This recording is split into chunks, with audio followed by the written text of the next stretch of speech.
today's video, we are talking about two-dimensional array and addition in two-dimensional array. So, सबसे पहले हम बात करेंगे array क्या होता है. तो array के बारे में आप सभी को पता है कि array क्या होता है.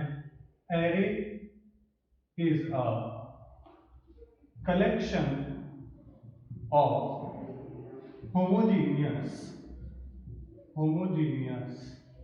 data type. अब आपके माइंड के अंदर क्वेश्चन अराइज होगा कि होमोजेनियस का मतलब क्या होता है. होमोजेनियस का मतलब होता है सिमिलर डेटा टाइप्स. मतलब एक तरीके के डेटा टाइप्स को अगर अपन कलेक्ट करके कहीं रखते हैं वो आपका क्या कहलाता है, एरे कहलाता है. ठीक है ना. तो एरे जो होता है, भले अपन सी की बात करें, सी प्लस प्लस की बात करें, एरे टू टाइप्स का होता है. फर्स्ट होता है आपका single dimension array, single dimension array. Second होता है आपका डबल डायमेंशन एरे. इसी को अपन डबल डायमेंशन एरे को ही क्या कहते हैं, अपन मल्टी डायमेंशन एरे भी कह सकते हैं. मल्टी डायमेंशन एरे या आप इसको क्या कहते हो, 2D एरे. ठीक है. तो एरे के बारे में सिंगल डी एरे के बारे में हमने पहले भी पढ़ा था. सिंगल डी एरे को क्या कहते हैं, 1D एरे. तो 1D एरे के बारे में हम पढ़ चुके थे. इसके अंदर क्या होता है कि या तो आप एक रोज के अंदर या सिर्फ कॉलम्स के अंदर डेटा स्टोर कर सकते हो. ठीक है ना. बट अगर अपन रोज और कॉलम्स इन दोनों के बीच में, इन दोनों के अंदर स्टोर करते हैं डेटा, वो आपका क्या कहलाता है, 2D एरे कहलाता है. ठीक है. तो चलिए अपन बात करते हैं 2D एरे के बारे में. देखिए 2D एरे जिसको कि आप मल्टी डायमेंशन एरे भी कह सकते हैं. अब 2D एरे क्या कहता है कि when we collect data in form of rows and columns, when we collect data in form of rows and columns, then it is called as 2D array या मल्टी-डायमेंशन array. ठीक है ना. तो चलिए अपन पहले इसका सिंटैक्स देखते हैं, उसके बाद देखते हैं कि कैसे वर्क करता है, उसके अंदर कैसे स्टोर रहती है चीजें. इसका सिंटैक्स क्या होता है, सिंपल है. सबसे पहले आपको लिखना होता है डेटा टाइप. उसके बाद आपका जो भी एरे है, इस एरे का नेम,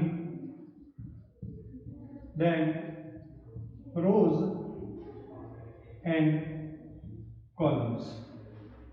ठीक है. तो ये रोज और कॉलम्स क्या होती हैं, जैसे कि मैंने आपको क्या बताया कि अपन 2D एरे के अंदर क्या करते हैं, रोज और कॉलम्स के अंदर वैल्यूज को स्टोर करते हैं. अब समझ लीजिए ये मेरी क्या है, ये कहलाएगी आपकी रोज और ये आपके क्या कहलाते हैं, कॉलम्स. ये आपके क्या है, कॉलम्स, और ये क्या है, रोज. तो अगर आपको कुछ इस तरह से एक मैट्रिक्स बनानी हो जो कि कैसी है, 2x3 की, अगर आपको कोई आपको मैट्रिक्स बनानी है 2x3 की, तो किस तरह से बनेगी कि अगर अपन उसके अंदर लिखते हैं 2 रोज और 3 कॉलम की मैट्रिक्स बनानी है, तो वो आपकी किस तरह से बनेगी, इस तरह से बनेगी. ठीक है. इसके अंदर इंडेक्सिंग कैसे होती है वो भी अपन बात करेंगे. सबसे पहले वापस अपन सिंटैक्स के ऊपर आते हैं, लिखने का तरीका. अब सबसे पहले वापस में यहाँ पे डेटा टाइप अगर मैं लेता हूँ इंट, एरे नेम के अंदर आप कुछ भी ले सकते हैं. मैंने ले लिया जैसे ARR. ठीक है. फिर मैंने अब यहाँ पे क्या करना है, रोज, मतलब अपन सिंगल डी एरे के अंदर क्या करते थे, एक की साइज लिखते थे ना, तो वैसे के वैसे अगर आप यहाँ पे 2 साइज लिखते हो, जैसे अगर मैं लिख देता हूँ 3 3, तो इसका क्या मतलब है कि कंपाइलर समझ जाएगा कि उसको 3 रोज और 3 कॉलम का एक एरे बनाना है. तो बनाएगा किस तरह से, जैसे आप 3x3 लिखोगे तो वो क्या करेगा,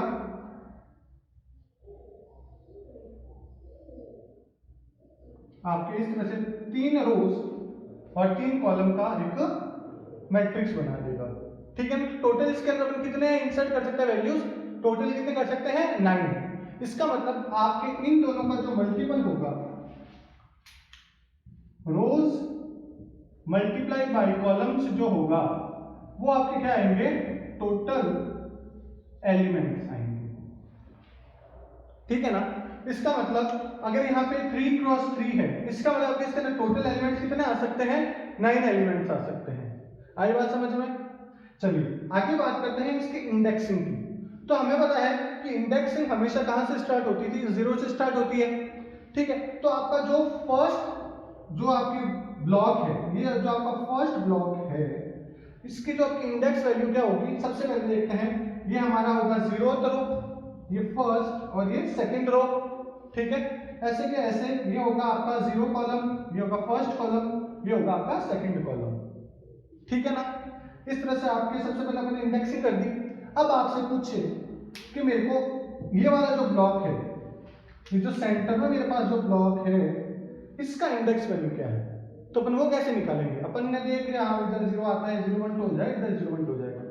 तो अब बात आती है कि अगर आपको इस सेंटर का निकालना तो वो कैसे निकालेंगे। तो बहुत आसान सा तरीका है, आपको क्या करना है, जो आपका फर्स्ट ब्लॉक है वो क्या कहलाएगा, 0 1। ठीक है, जैसे कि सेकंड ब्लॉक क्या कहलाएगा, 0 सॉरी ये आपका क्या होगा, 0 0 है तो यहाँ 0 0 आ जाएगा। ये है 0th रो और फर्स्ट कॉलम तो आ जाएगा 0 1, ये है 0 2, ऐसे कैसे, मैं इसको हटा देता हूँ कंफ्यूज ना हो आप लोग। अब ये क्या आ जाएगा आपका 1 0, ये क्या जाएगा 1 1, ये क्या जाएगा 1 2, ये क्या कहलाएगा 2 0, ये 2 1 और ये क्या जाएगा आपका 2 2। तो इसका मतलब क्या है कि इसका मतलब अगर कोई भी यूजर इस हिसाब से एंटर करेगा कोई वैल्यू तो वो यहाँ पे स्टोर हो जाएगी। कहने का मतलब ये है कि आप सपोज करो मैंने यहाँ पे क्या किया, मैंने लिखा ARR ऑफ 1, 1 इक्वल्स टू 90। तो क्या करेगा कंपाइलर, वो देखेगा कि 1, 1 फर्स्ट रो और फर्स्ट कॉलम कहां पे आ रहा है। तो हमें पता है फर्स्ट रो और फर्स्ट कॉलम यहां पे आ रहा है, तो यहां पे हमको क्या करना है, 90 लिख देना है। तो यहां पे इंसर्ट क्या कर देगा, 90 इंसर्ट कर देगा। आई बात समझ में।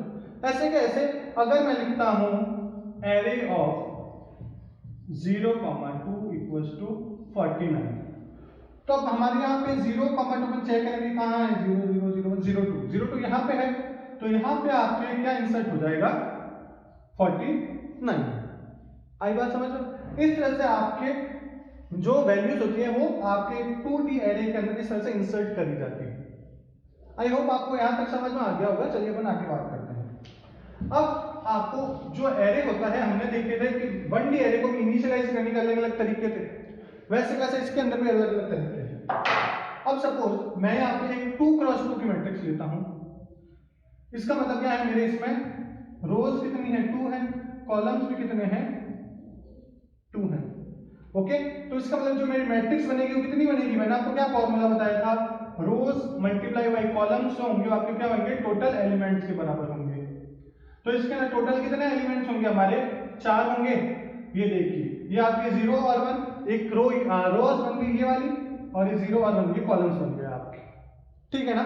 अब अपन बात करते हैं कि इसको इनिशियलाइज कैसे करते हैं। इसके अंदर वैल्यू जो मैंने आपके बताया था, इसके 2 तरीके होते हैं। एक तो नॉर्मल आप लोग क्या कर सकते हैं, आप जैसे लिख देंगे row of 0 0 equals to 2, row of 0 1 equals to 5, row of 1 0 equals to 10, row of 1 1 equals to 92। तो इसका मतलब आपकी जो रो का 0 कॉलम और 0 सॉरी जो आपने एरे बनाया, सॉरी यहाँ पे सारे में ए आ गया, सॉरी ये सारे आपके एरेज हैं, ये आ गया। तो इसका मतलब क्या है कि आपके एरे ऑफ 0 0 जो है उसके अंदर हमको वैल्यूज क्या इंसर्ट करनी है 2, 0 1 है वहां पे क्या लिख देना है 5, 1 0 है वहां पे 10 और 1 1 में 92। तो एक तो ये तरीका है, आप इनिशियलाइज कर सकते हो 2D एरे के अंदर। ठीक है ना। सेकंड क्या होता है, जैसा कि आपने 1D एरे के अंदर करा था, अपन कर्ली ब्रेसेस यूज करते थे, वो कि वो सीन इसके अंदर है। अगर आप कुछ ना करके यू लिख दें ARR of 2, 2 is equals to curly braces बनाया, इसके अंदर आप लिख दीजिए जैसे 2 और 5, ठीक है, और फिर मैंने दूसरा लिख दिया 10 और 92। ठीक है, अगर आप इस तरह से लिखेंगे तो अब इसके अंदर जो आपका फर्स्ट एलिमेंट है जो ये 2 है वो कैसे वर्क करेगा, अब इसका इंडेक्स वैल्यू क्या हो जाएगा, ये क्या कहलाएगा आपका A00, ठीक है ना, ये आपका क्या कहलाएगा A01। आई बात समझ में? इस तरह से आपके यहाँ पे ये इंसर्ट होंगी वैल्यूज, ये आपकी जो फर्स्ट रो है उसका 0th कॉलम, उसी का आप फर्स्ट कॉलम, उसी तरह जो आपकी सेकंड रो है उसका फर्स्ट कॉलम और उसका सेकंड कॉलम। ओके, तो अब यहाँ पे हमारे पास ये जो 10 है ये क्या हो जाएगा, इसका एड्रेस हो जाएगा आपके A ऑफ 10 और जो 92 है इसका एड्रेस क्या हो जाएगा A of 11। Okay, I hope आपको यहाँ तक समझ में आ गया होगा कि कैसे अपन एक 2D एरे बना सकते हैं। सबसे पहले अपन को क्या करना है, वापस एक बार रिवाइज कर लेते हैं, जो भी डेटा टाइप है वो लिखिए, जो एरे का नाम आप लिखना चाहते हैं, और उसके बाद आप जो भी साइज देंगे उसी साइज का रो और कॉलम के अंदर आपके पास एक मैट्रिक्स बन के आ जाएगी। ठीक है, फिर मैंने आपको क्या बताया कि टोटल एलिमेंट्स कितने होंगे उनके अंदर, तो जितने रोज और कॉलम्स हैं उनका जो मल्टीपल होगा वो आपके क्या होगा, उतने एलिमेंट्स होंगे उस एरे के अंदर। ठीक है ना, उसके बाद अपन ने क्या सीखा कि इसके अंदर इंडेक्सिंग कैसे होती है। तो इंडेक्सिंग के लिए मैंने आपको क्या बताया, हमेशा जो एरे होता है उसके अंदर इंडेक्सिंग 0 से स्टार्ट होती है। तो हमने क्या किया, ये हमारा रो कहलाता है, ये हमारा कॉलम कहलाता है, इसको 0 और 1 कर दिया, इसको भी 0 और 1 लिख दिया हमने। फिर हमने क्या देखा था कि हम इसके अंदर वैल्यूज इनिशियलाइज कैसे कर सकते हैं। तो हमने 2D एरे के अंदर दो तरीके देखे इनिशियलाइज करने के। सबसे फर्स्ट कौन सा था, जिसके अंदर हमने क्या देखा था, हम डायरेक्ट जैसे अगर लिखते हैं ARR ऑफ 00, एक तो ये वाला तरीका देखा। दूसरा हमने क्या देखा कि जब अपन इसको क्रिएट कर रहे हैं, जब अपन बना रहे हैं एरे, उसी टाइम अगर आप लोग इनिशियलाइज करना चाहो तो ये तरीका होता है, कर्ली ब्रेसेस के अंदर आप लोग लिख दीजिए और आपके इस तरह से एक 2D एरे के अंदर ये सारे एलिमेंट्स स्टोर हो जाएंगे।